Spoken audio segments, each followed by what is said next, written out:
I made a bingo card with all of my goals for 2025, and today we're going to check off the first box by making my first sourdough loaf.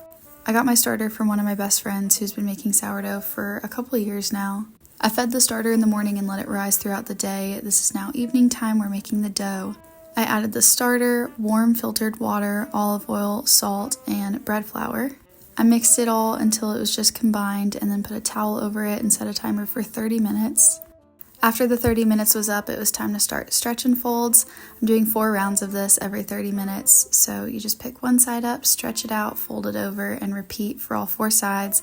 Cover it back up, 30 minutes go by, and you do it again. For most of the process so far, I was overthinking and so scared that I was going to mess something up, but by round 4 of stretch and folds, I was having a lot of fun. After the final round, I covered her with saran wrap and let her sit overnight to rise.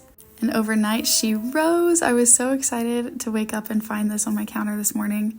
I named her Clara Dough after the Taylor Swift song and obviously the person Clara Bow, but we call her Clara for short.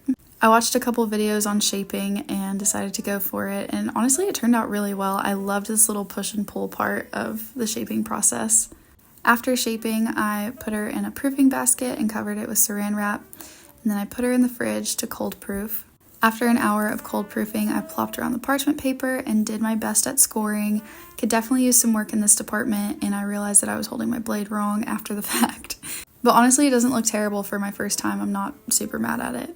I put her in the Dutch oven and the baking process took about an hour. Not only do I get to cross something off my bingo card, but I am so proud of this final product. She's beautiful and I love her, and I'm going to do a taste test in the next video.